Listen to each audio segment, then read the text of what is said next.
Assalamualaikum warahmatullahi wabarakatuh. Selamat datang di channel Hikmah Misteri.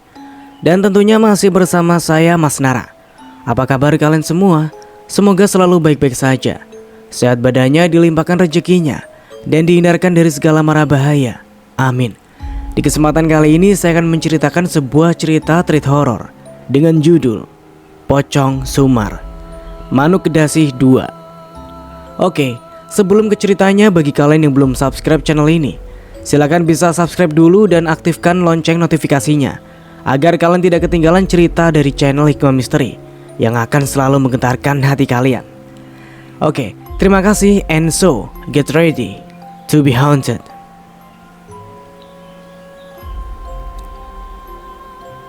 Setelah Pak Sumar dimakamkan, seperti biasa tradisi orang Jawa, keluarga Pak Sumar mengadakan tahlilan selama 7 hari berturut-turut. Selama 7 hari tersebut semua berjalan lancar dan baik-baik saja tanpa ada hal yang terjadi. Setelah 7 hari berlalu, kejadian di luar nalar mulai dirasakan oleh beberapa warga di sekitar rumahku. Termasuk aku sendiri pun mengalaminya. Semua dimulai dari cerita Pak Darso yang mengaku telah dihantui oleh arwah Pak Sumar. Malam itu Pak Darso sedang bersiap-siap untuk berangkat ronda. Jam menunjukkan pukul 21.30 waktu Indonesia bagian barat. Ketika baru membuka pintu depan rumahnya, tiba-tiba perutnya merasa sakit dan ingin buang air. Akhirnya Pak Darso pun menutup kembali pintu rumahnya dan berlari menuju kamar mandi. Waktu itu istri dan anaknya sudah terlelap tidur. Kamar mandi Pak Darso tidak berada di dalam rumah, akan tetapi terpisah dari rumah. Jadi setelah pintu dapur harus berjalan sekitar 5 meter untuk menuju kamar mandi. Di sebelah kamar mandi terdapat sumur yang biasa ditimba airnya untuk kebutuhan keluarga Pak Darso. Pak Darso buru-buru masuk kamar mandi karena perutnya sudah sangat mules.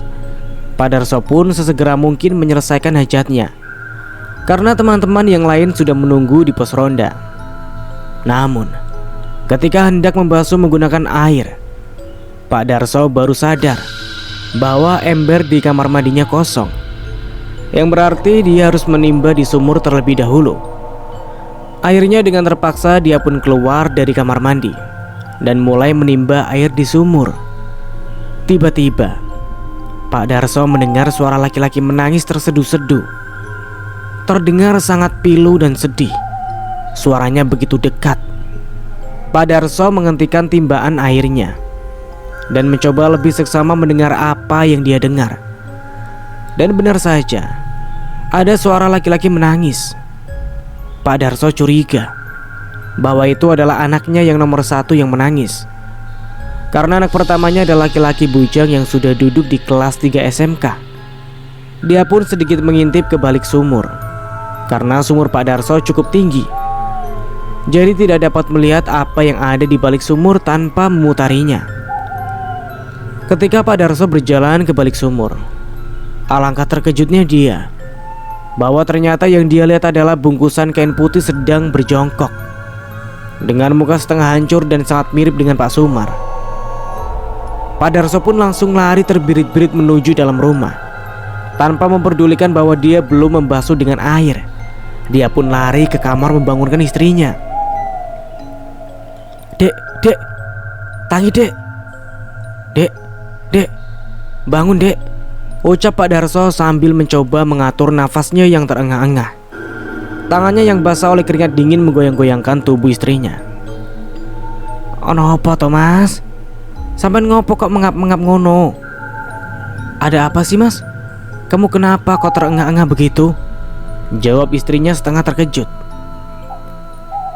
Aku ndelok pocongnya Pak Sumar neng sumur dek. Aku melihat pocong Pak Sumar di sumur dek, ucap Pak Darso terbata-bata sambil jari telunjuknya mengarah ke belakang rumah. Ora waton Thomas, ora mungkin mati so bangkit meneh. Jangan ngawur mas, gak mungkin orang sudah mati bisa bangkit lagi, bantah istrinya kesal.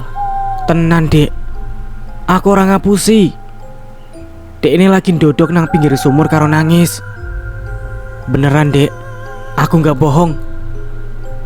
Dia lagi jongkok di pinggir sumur sambil nangis, ucap Pak Darso masih meyakinkan istrinya. Alah wis mas, sampeyan ki nglindur, aku ngantuk. Alah sudah mas, kamu tuh mengigau, aku ngantuk, ucap istrinya sambil berpaling membelakangi Pak Darso. Pak Darso pun keluar dari kamar lalu menuju pintu depan dan bergegas ke pos ronda. Di sana sudah kumpul teman-teman seperondannya. Di sana ada Pak Rusdi, Mas Hendi, dan Pak Salim. Mereka bertiga nampak sedang bermain kartu remi sambil merokok dan minum kopi. Sampai nang diwae kok lagi teko. Kamu dari mana saja kok baru datang? Tanya Pak Salim yang pertama melihat kedatangan Pak Darso. Pak Darso tidak menjawab. Dia langsung duduk di samping teman-temannya. Dia mengambil segelas kopi lalu meminumnya. Sementara teman-temannya masih asik bermain kartu. Kowe dong ngandel rak. Nek aku ngomong aku bar diweruhi pocongnya Pak Sumar. Kalian bakal pada percaya nggak? Kalau aku ngomong aku habis digentayangi pocongnya Pak Sumar? Tanya Pak Darso spontan. Teman-temannya yang mendengar perkataan Pak Darso pun spontan tertawa terbahak-bahak. Mereka mengejek Pak Darso bahwa dia sedang menggigau dan berimajinasi. So, kowe iki ngopo to? Teko-teko kaya ngomong ra cetok. Ketoke kowe iki kurang piknik. So, kamu ini kenapa sih? Datang-datang kok malah ngomong yang gak jelas. Kayaknya kamu ini kurang piknik deh. Ejek Pak Rusdi menertawai Pak Darso yang disambut tertawaan dari Mas Hendi dan Pak Salim.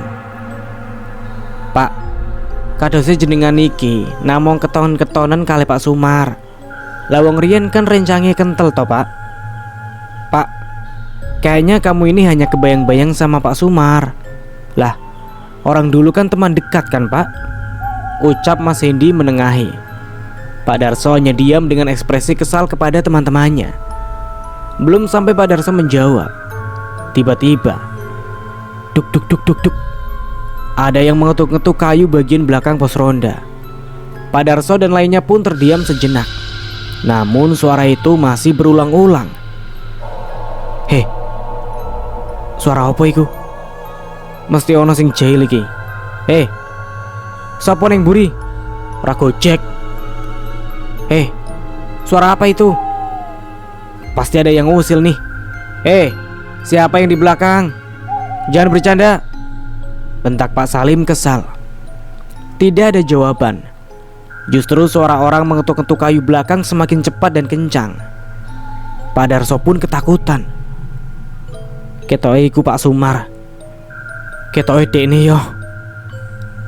Kayaknya itu Pak Sumar. Kayaknya dia nih, ucap Pak Darso dengan bibir gemetar dan ekspresi ketakutan.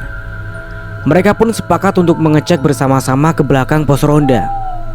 Mereka berempat saling dorong satu sama lain agar menjadi yang paling depan. Akhirnya setelah sampai di bagian belakang pos ronda, yang mereka lihat adalah pocong yang sedang mengetuk-ngetukkan kepalanya di kayu bagian belakang pos ronda. Wajahnya setengah hancur ketika menengok ke arah Pak Darso dan ketiga temannya. Mereka berempat pun lari tunggang langgang menuju rumah masing-masing, dan tak ada yang berani keluar rumah lagi. Selepas kejadian tersebut, berita tentang arwah Pak Sumar yang gentayangan pun tersebar dengan cepat dari mulut ke mulut. Warga di sekitar rumahku pun menjadi sangat ketakutan dan tidak ada yang berani berada di luar rumah setelah maghrib tiba. Berita tersebut pun sampai di telinga Bu Saoda dan Mas Robi. Mereka tidak percaya dan tidak terima dengan kabar yang beredar di warga sekitar. Mereka mengaku tidak pernah sekalipun dihantui oleh arwah suami dan bapaknya itu. Akibat berita yang beredar, Bu Saoda dan Mas Robi memilih mengucilkan diri dari masyarakat. Mereka jarang sekali terlihat keluar rumah, kecuali saat Mas Robi sekolah. Bu Saoda yang mengandalkan uang pesangon dan uang asuransi almarhum suaminya untuk hidup sehari-hari. Malam itu selepas Isya, Pak Mislam yang merupakan seorang takmir musola di dekat rumahku baru saja selesai membersihkan musola hendak bersiap untuk pulang. Pak Mislam ini bisa dibilang orang yang sangat religius. Tak heran dia dijadikan takmir musola oleh warga di sekitar rumahku. Pak Mislam ini telah selesai menyapu seluruh bagian lantai musola dan membereskan sajadah serta peralatan ibadah yang lain. Dia pun mematikan semua lampu musola dan bergegas mengunci pintu musola.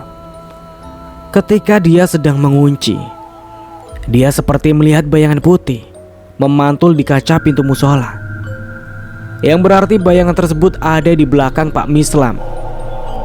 Karena mata Pak Mislam sudah sedikit rabun, dia tidak begitu jelas melihat bayangan apa sebenarnya itu. Dia pun membalikkan badannya, dan dia melihat pocong sedang berdiri tegap di halaman musola, tepat di bawah tangga musola. Pak Mislam yang imannya kuat pun beristighfar dan merapalkan ayat kursi. Menurut penuturan Pak Mislam, pocong itu memang mirip dengan wajah Pak Sumar yang sudah setengah hancur. Terhitung sudah 7 kali Pak Mislam merapalkan ayat kursi. Akan tetapi pocong itu bukannya pergi dan menghilang, justru menangis terseduh-seduh. Pak Mislam pun mencoba bertanya, "Jenengan wonten perlu apa? Kok ngeganggu warga mriki? Kamu ada keperluan apa? Kok mengganggu warga di sini?" Tanya Pak Mislam kepada pocong tersebut. Pocong itu tidak menjawab dan tetap menangis. "Nek jenengan boten purun sanjang, njempon kula pamit badhe wangsul riyin. Kalau kamu nggak mau bilang, ya sudah, saya pamit mau pulang dulu," ucap Pak Mislam yang seraya berlalu meninggalkan pocong tersebut. Baru beberapa langkah Pak Mislam berjalan. Pak Mislam menengok ke belakang dan sosok tersebut sudah menghilang. Pak Mislam pun mulai merasa merinding dan mempercepat langkahnya menuju ke rumah, lalu menceritakan kejadian yang baru saja dia alami kepada istrinya. Keesokan paginya, istri Pak Mislam menceritakan kejadian yang dialami oleh suaminya kepada para tetangga. Ibu-ibu yang kebetulan sedang berbelanja sayur bersama. "Ya Allah, kok iso yo almarhum Pak Sumar ki kentayangan? Ngopo kau ora tenang neng alam kono? Ya Allah, kok bisa ya almarhum Pak Sumar gentayangan? Kenapa kok gak tenang di alam sana?" Tanggap salah satu ibu yang sedang berbelanja ketika selesai mendengar cerita istri Pak Mislam. "Iya padahal Pak Sumar ki biyen wonge apian yo. Ya walaupun memang jarang serawung karo tonggo, tapi saorane ra tau gawe pola sak macem-macem iki. Iya, padahal Pak Sumar dulu orangnya baik ya. Ya walaupun emang jarang berkumpul dengan tetangga, tapi seenggaknya kan gak pernah bikin tingkah yang macam-macam," sahut ibu yang lain. Pagi-pagi buta, sekitar pukul 2.30, Bu Misem, seorang pedagang sayur keliling, dia hendak berangkat ke pasar besar di kota. Karena dia berdagang menggunakan sepeda ontel dengan keranjang di samping kanan dan kiri, maka mau tidak mau dia harus berangkat lebih awal ke pasar agar masih mendapatkan sayur-sayuran segar dan lengkap. Bu Misem ini rumahnya ada di atas rumahku agak jauh, hampir di dekat hutan karet. Jadi ketika dia berangkat dan pulang, dia selalu menuntun sepedanya. Kebetulan sebelah barat rumah Pak Sumar persis merupakan jalan kecil alternatif menuju desa sebelah yang mengarah langsung ke pasar. Jalan tersebut hanya berkapasitas 1 pengendara sepeda motor. Jika berpapasan pun akan sangat sulit sekali, saking sempitnya jalan itu. Dan Bu Misem memang selalu lewat jalan tersebut ketika pergi dan pulang dari pasar. Saat dia sampai di sebelah barat rumah Pak Sumar, dia merasakan hawa yang lebih dingin dari sebelumnya. Bulu kuduknya pun berdiri. Dia berusaha mempercepat langkahnya karena perasaannya benar-benar tidak enak. Dia memutuskan untuk menaiki sepedanya. Jalan di situ masih turunan, jadi bisa melaju tanpa perlu dikayuh. Bu Misem melaju beberapa meter sebelum ada yang menghadang. Bukan di tengah jalan, tetapi di tepi jalan kecil tersebut. Buntalan putih yang tengah berdiri di tepi jalan dengan kepala menunduk. Bu Misem yang sudah melihat beberapa meter sebelumnya pun bergidik ngeri dan berteriak ketakutan. Sepeda yang dinaikinya pun oleng dan akhirnya terjatuh tepat 1 meter sebelum sosok itu berdiri. Kepala Bu Misem menghantam batu yang cukup besar. Awalnya dia masih sadar, namun matanya sudah berkunang-kunang. Dengan setengah kesadarannya, Bu Misem mendengar suara laki-laki berbicara dengan nada yang sedih. "Yuk, tolongi aku yuk. Mbak, tolongin aku mbak," ucap sosok tersebut. Setelah itu Bu Misem pingsan dan baru ditemukan oleh warga yang hendak ke kota saat hari mulai terang. Bu Misem dibawa ke rumahku, karena rumahku adalah yang paling dekat kedua dari lokasi kejadian. Sebenarnya lebih dekat dengan rumah almarhum Pak Sumar. Namun karena Bu Saoda dan Mas Robi tidak pernah keluar dari rumah, warga pun tidak enak hati jika harus mengganggunya. Aku yang melihat Bu Misem pingsan dan sedikit luka di dahinya terkejut. Ibuku mengambilkan air putih hangat dan minyak kayu putih. Bu Misem diberi minum dan beberapa saat kemudian tersadar. Dia sangat ketakutan dan badannya gemetar. Tak lama setelah itu, suami Bu Misem datang untuk menjemput, karena memang ada satu warga yang memberi kabar kepada suami Bu Misem di rumah. Saat suaminya datang, Bu Misem menangis sejadi-jadinya sambil memeluk suaminya. Dia meracu tidak jelas, seperti ingin menceritakan sesuatu, tetapi masih sangat ketakutan. Setelah ditenangkan oleh suaminya, akhirnya Bu Misem bisa bercerita walaupun dengan sedikit terbata. Mau pas aku lewat nang kulon omahe Pak Sumar, ana poconge Pak Sumar ngadang aku ning dalan kuwi. Aku yo keweden banget, terus oleng, terus tiba. Aku sempet ngorong-ngorong tapi jam semono durung enek sing tangi. Tadi waktu aku lewat di barat rumah Pak Sumar, ada pocongnya Pak Sumar menghadangku di jalan itu. Aku ya ketakutan banget, terus oleng, terus jatuh. Aku sampai teriak-teriak, tapi jam segitu belum ada yang bangun sih. Jelas Bu Misem sambil mengelap sisa air matanya. Beberapa warga yang berkerumun di rumahku dan mendengar cerita Bu Misem pun mulai geram dengan gangguan yang dilakukan almarhum Pak Sumar yang mulai merugikan warga. Wah, nek ngene iki terus, iso-iso kabeh warga ning kene bakal diganggu. Nek nganti gawe warga Citro yo gelem ra gelem awake dhewe kudu ambil tindakan. Wah, kalau begini terus bisa-bisa semua warga di sini bakal diganggu. Kalau sampai bikin warga terluka, ya mau nggak mau kita harus ambil tindakan, teriak salah satu warga dan disetujui oleh warga yang lain.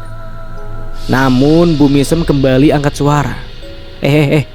Sek, bapak-bapak ibu-ibu, mau ki pas aku wis arep semaput, aku sik krungu pocong kuwi ngomong, "Yuk, tulungi aku yuk."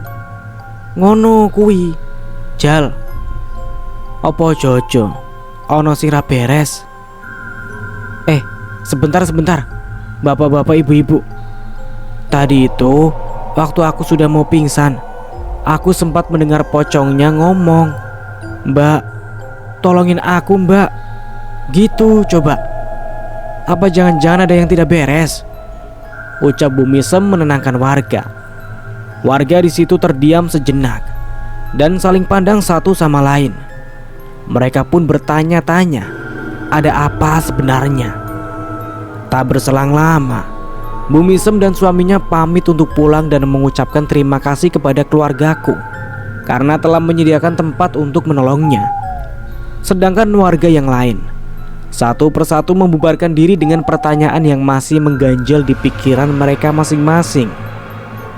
Selepas sholat maghrib, aku diperintah ibu untuk membeli gula di warung. Kebetulan warung terdekat dari rumahku ada di atas sekitar 20 meter. Awalnya aku menolak karena takut. Akan tetapi ibu memaksa. Aku pun luluh karena aku kasihan melihat ibu yang sedang menidurkan adikku. Sementara seharian tadi, ibu sudah lelah bekerja. Aku pun pergi ke warung sendirian. Jalanan sangat sepi malam itu. Karena seperti sudah kubilang sejak ada kabar yang beredar tentang arwah Pak Sumar Gentayangan, tidak ada warga yang berani berada di luar rumah setelah maghrib tiba. Aku setengah berlari menuju warung. Beruntung warung masih buka, walaupun sudah tutup setengahnya. Aku pun membeli gula lalu bergegas pulang. Di jalan pulang, aku lagi-lagi setengah berlari. Aku melewati 2 rumah warga dan 2 kebun milik warga. Ketika sudah mendekati rumahku, di pojokan kebun ada semak-semak dan ilalang yang cukup tinggi. Aku mendengar ada suara laki-laki menangis, dan ku dengar sumber suara tersebut dari semak-semak. Awalnya aku ragu. Aku pikir aku hanyalah terlalu parno dan termakan sugestiku sendiri. Aku mencoba mendengarkan lebih seksama dengan berhenti di samping semak-semak. Dan semak-semak tersebut bergoyang-goyang seperti ada yang bersembunyi di baliknya. Aku melihat ada kain putih yang bergerak-gerak di balik semak-semak tersebut. Aku pun langsung berlari menuju rumahku dan buru-buru masuk ke dalam. Oh no, potong duk ke pelayon. Ada apa nak? Kok lari-lari? Tanya ibuku di ruang tamu setengah mengagetkanku. Gara-gara ibu ge, maksud aku neng warung. Miki pas balik aku diwurui Pak Sumar neng gerusekan pojok kebon kui. Gara-gara ibu nih, maksa aku ke warung. Tadi pas aku balik dihantui Pak Sumar di semak-semak pojokan kebun situ. Umpatku dengan sedikit kesal kepada ibu. Hari-hari berlalu. Semakin banyak warga yang mengaku telah dihantui oleh pocong Pak Sumar. Desas-desus itu semakin luas tersebar sampai ke seluruh penjuru desa. Salah satu warga di dekat rumahku melaporkan hal ini kepada kepala desa. Namun, sampai sejauh ini tidak ada tindakan ataupun musyawarah apapun mengenai hal ini. Sampai pada akhirnya, pada suatu malam, lagi-lagi Pak Mislam selepas sholat isya sedang beberes di musola, bersiap hendak pulang. Dan lagi-lagi sudah ada yang menunggu di halaman musola. Masih sosok yang sama seperti sebelumnya. Ya, sosok itu lagi-lagi menangis terseduh-seduh dengan kepala yang menunduk. Pak Mislam pun beristighfar sebanyak 3 kali lalu menarik nafas panjang. Bismillah. Ngapunten nggih Pak, utawi Mas. Panjenengan sakjane wonten perlu napa ten dusun mriki? Panjenengan mestine sampun mengertos nek warga mriki sampun resah sanget kalih gangguane sampean. Kula nyuwun sanget kalih sampean. Nek memang boten wonten perlu napa-napa, sumangga kersa ampun balik-balik malih ten dusun mriki sing tenang ten alam mriko. Nanging nek emang wonten sing badhe jenengan sampaiaken, monggo saged disampaikan ten kula. Mbok menawi kula saged biyantu masalah jenengan. Bismillah. Maaf ya Pak atau Mas, kamu sebenarnya ada keperluan apa di desa ini? Kamu pastinya sudah mengerti kalau warga di sini sudah resah banget dengan gangguan yang dilakukan olehmu. Saya minta dengan sangat ke kamu, kalau kamu memang tidak ada keperluan apa-apa, silahkan jangan kembali lagi ke desa ini yang tenang di alam sana. Tapi kalau memang ada yang mau kamu sampaikan ke saya, silahkan. Siapa tahu saya bisa bantu masalahmu, ucap Pak Mislam dengan tenang kepada sosok itu. Sosok itu masih menangis. Dan tak lama kemudian sosok tersebut mulai berbicara.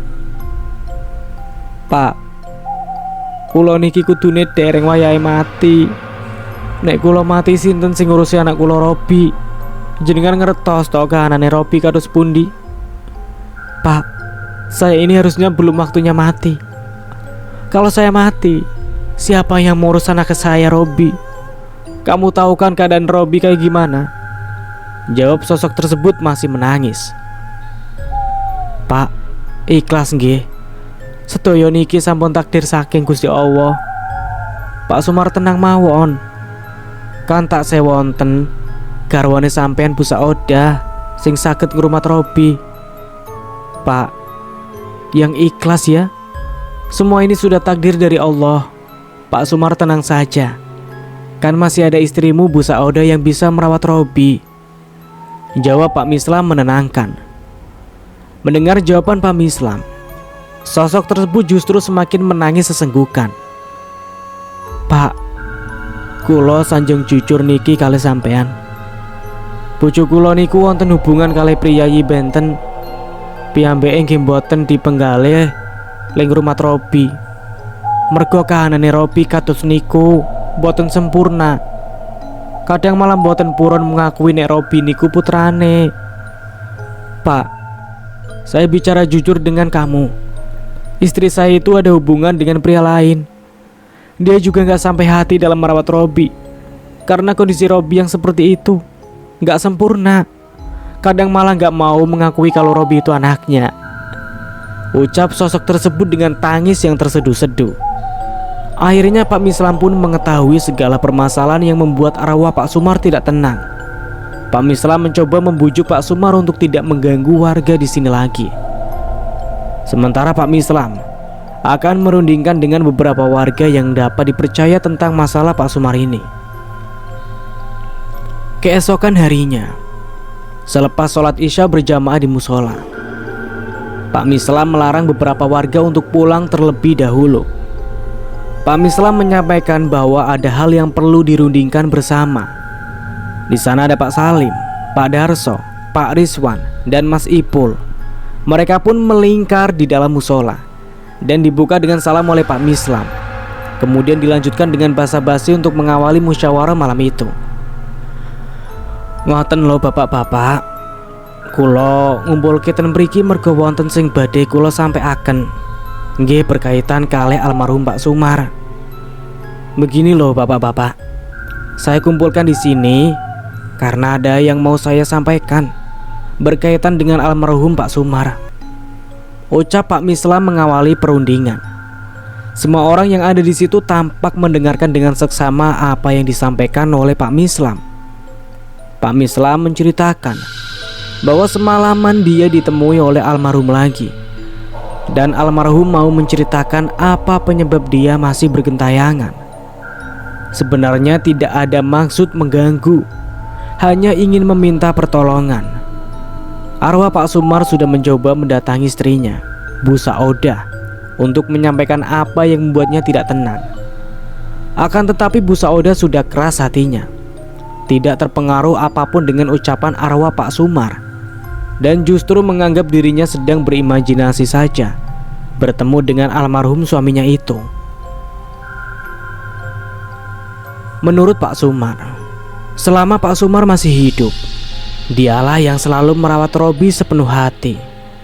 Bahkan dari Robi masih bayi, Pak Sumar menerima segala kekurangan anaknya itu. Ketika Robi beranjak dewasa, beberapa kali Pak Sumar menemukan Bu Saudah sedang memukuli anaknya itu. Tubuh Robi sering memar-memar karena dipukul sapu atau sulak. Kadang jika Pak Sumar sedang ada urusan pekerjaan keluar kota, Robi tidak diberi makan karena Pak Sumar memiliki sebuah usaha jual beli barang dan bisnisnya sudah lumayan berkembang. Akhirnya mengharuskan dia sering keluar kota untuk bertemu dengan klien-kliennya. Ketika Pak Sumar pulang dari kota, tak jarang dia menemukan Robi dalam keadaan demam dan sakit karena kelaparan dan dehidrasi. Pak Sumar sempat akan mempekerjakan orang khusus untuk merawat Robi ketika dia pergi ke kota. Akan tetapi, istrinya selalu melarang dan selalu berjanji tidak akan menyakiti Robi lagi. Namun nyatanya selalu berakhir sama.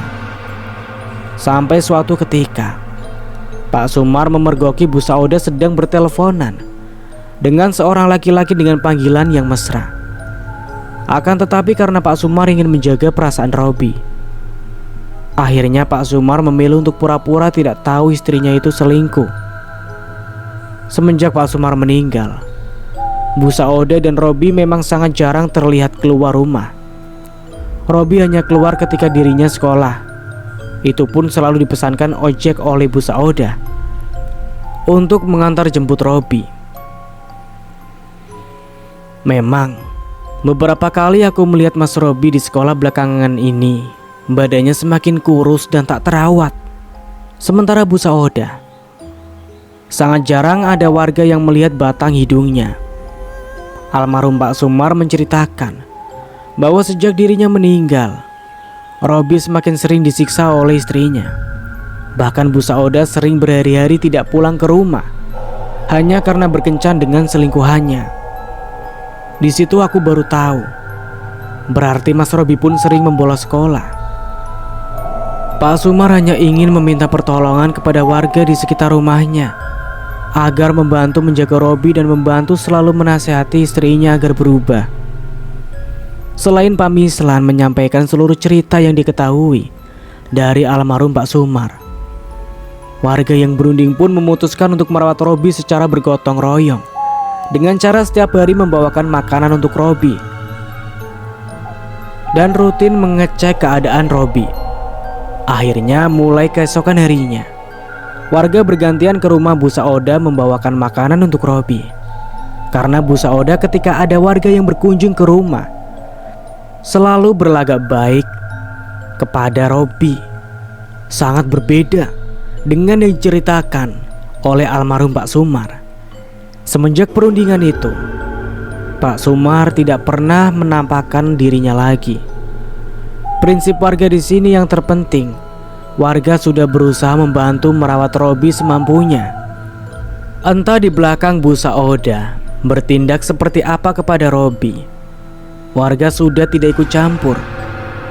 Beberapa bulan kemudian, Bu Saudah menikah lagi dengan laki-laki yang Pak Sumar sebut sebagai selingkuhan Bu Saudah. Lambat laun, sekitar 2 tahun. 2 tahun kemudian, Robi akhirnya meninggal dunia. Menurut Bu Saudah, Robi terkena kanker tulang. Warga pun percaya saja, karena memang seminggu sebelum Robi meninggal, Robi sempat dirawat di rumah sakit. Namun lagi-lagi tidak bisa dipastikan apakah Robi benar-benar mengidap kanker tulang atau justru karena disiksa oleh Bu Saudah.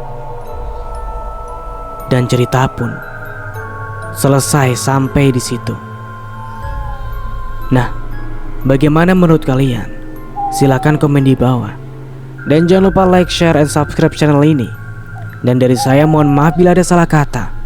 Akhir kata, wassalamualaikum warahmatullahi wabarakatuh.